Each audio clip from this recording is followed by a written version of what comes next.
Welcome back to the No Bullshit Guide to Java Spring Boot, Part 14. Today we cover JSON Web Tokens. This is an alternative to basic authorization. FYI, this video is dependent on the previous video. We're not going to cover everything again, and I expect you to already understand JSON Web Tokens. If you don't, you can visit Dev Simplified's video. He does a great job explaining it. And you can visit JWT.io, which also explains JSON Web Tokens. This video will focus on implementing JSON Web Tokens with our application. We need to create a post-login endpoint that will generate and send back a JSON Web Token. And then we need to add a filter that goes in front of all of the endpoints. And that filter will require a valid JSON Web Token and will either allow or deny access. Start by going to your POM file and installing these dependencies. Then do a Maven refresh. Create a new folder in the security package called JWT. Then create a new Java class called JWT Util. Create a new static method that returns a string called Generate Token. Pass in a user. Make sure to select Spring Securities User.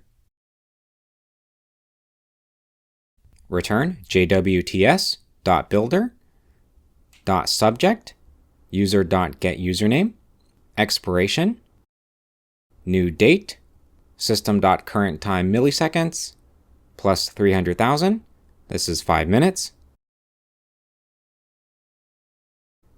.sign with, get signing key, which is a method we will have to generate, .compact. Generate your signing key method, but you do have to change key to secret key. We need a byte array called keybytes is equal to decoders.base64.decode. And this is where you plug in your secret key. Make sure it's long enough. Then return keys.hmac_sha_key4 and pass in your key bytes. We need another method, public static claims get claims, and pass in the string token. Return jwts.parser.verify with, call the get signing key method we just created, .build, then .parse signed claims, pass in the token, and get payload.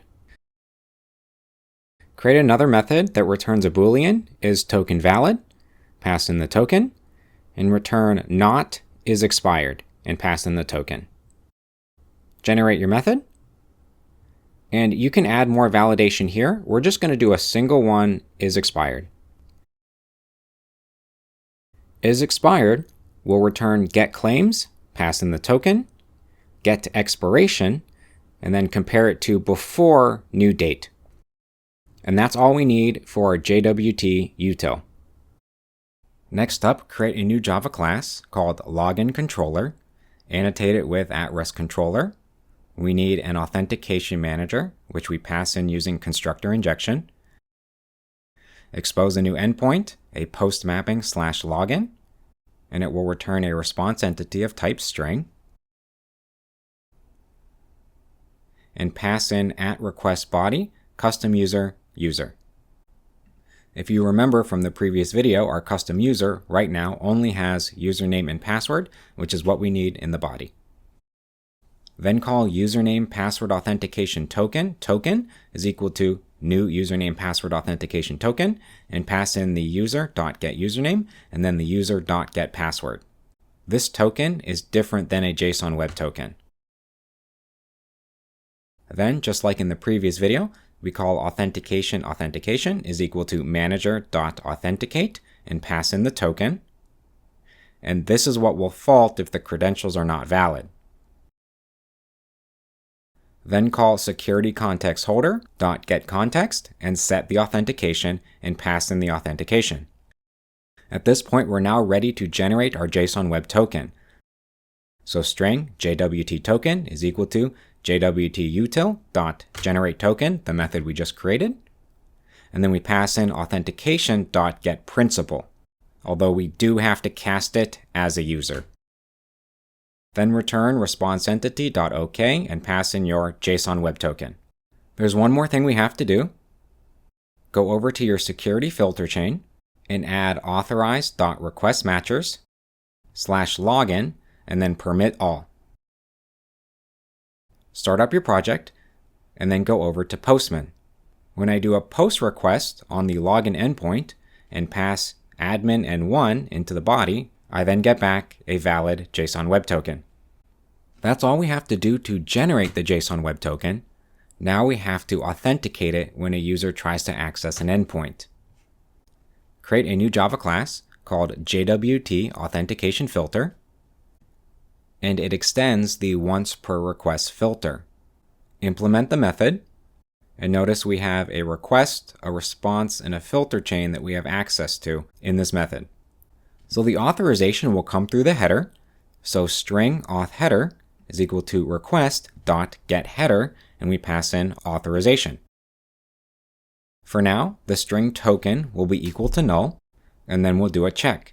If the auth header is not equal to null and the auth header starts with bearer, then we can grab the token using authHeader.substring of 7. If you're unfamiliar, authorization comes in the header with a key of authorization, but it's preceded with bearer, space, and then the actual JSON Web Token. So this substring chops off bearer in the space. Then we'll have one more condition. If the token is not equal to null and JWT Util.isTokenValid, then we can deal with our authentication manager. Authentication is equal to new username password authentication token. First we pass in JWT Util.getClaims and then getSubject, that's the username. The credentials are null because we verified the credentials when calling isTokenValid. And lastly, we're going to pass in collections.emptyList because this has to do with roles and authorities. And right now, we don't have any roles or authorities. Once we're done, we can call securityContextHolder.getContext, set authentication, and pass in the authentication. At the very end, call filterchain.doFilter, pass in the request and the response. And just FYI, you can code this more elegantly. We're just trying to keep it simple. The last thing we have to do is add it to our security filter chain. So delete the basic authentication filter we had in the last video, call .addFilterBefore, and then create a new bean, JWT Authentication Filter, and return a new instance. Pass that in to your addFilterBefore, and then pass in username password authentication filter.class. Okay, boot up your project. Go ahead and do another request on the login endpoint, and then copy this JSON Web Token. Then go to any endpoint. I'm going to choose Get Products, and for authorization, click Bearer Token, and then paste in your JSON Web Token. When you click Send, you then have access to the products. Let's go ahead and change this to see if it fails. And just as expected, we get a 403 forbidden. And if you go to the console, you can see the error that was thrown. JWT signature does not match locally computed signature and should not be trusted. One more thing to consider is you can pass this directly into the headers. So I can create a new key of authorization, bearer space, paste in the token, and I get the exact same results. Okay, here's a couple final notes. There are many other forms of authentication. We covered basic auth and JSON Web Tokens, but there's a lot more. Session-based auth, OAuth 2, multi-factor authentication, and a lot more. And companies will have entire security departments that you have to meet with and conform to the latest standards. These two videos were just meant to be an introduction, and you are not a security expert after watching this video. You should consult with your senior developer before implementing anything. Thank you for watching, and please like and subscribe.